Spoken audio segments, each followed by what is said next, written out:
Tagilid.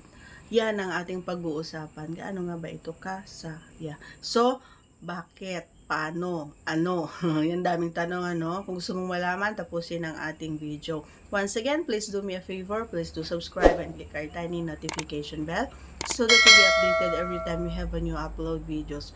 Disclaimer lang din, ang videos po natin ay para lamang po sa may bukas ang kaisipan at may malawak na pang-unawa. Kung wala po tayo nito, maaari na lamang pong mag-skip at mamili ng mga videos na nararapat para sa inyo.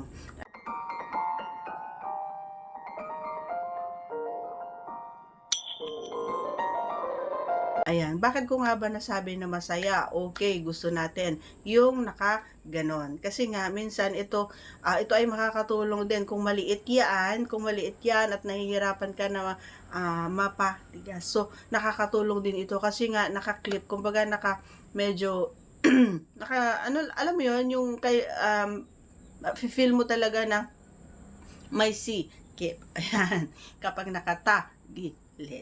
Diba? So, at saka ito rin yung mga posisyon na kahit na may katabi kayo, pwede nyong gawin. Kasi nga, pasimple, kumbaga, ito yung tinatawag kong pasimpleng posisyon eh. Kapag halimbawa na may, kami kasi, kapag, halimbawa, hindi naman araw-araw, kumbaga, may mga time talaga na, napag-aabutan talaga kami. So, talagang gusto namin gusto niya makapasok at gusto ko rin pumasok siya, ganun. And iba yung pakiramdam ko. So, sinasabihan ko pa simpleng posisyon. Yun yung ginagawa namin. And okay naman. Para sa akin kasi pag mga ganung eksena, parang nakaka-challenge for me. Nasa-challenge ako pag mga ganon and enjoy.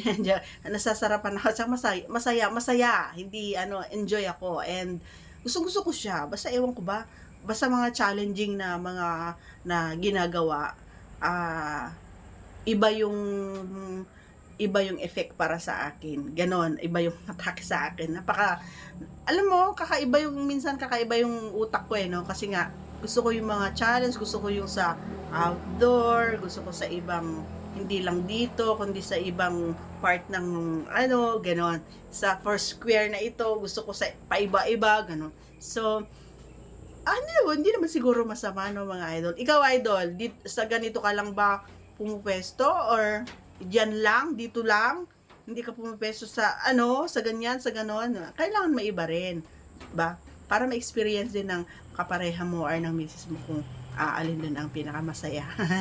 So that's all for today's video. Once again, please don't forget to subscribe and click our tiny notification bell so that you'll be updated every time we have a new upload videos. Thanks for watching, everyone. See you again on our next vlog. Bye!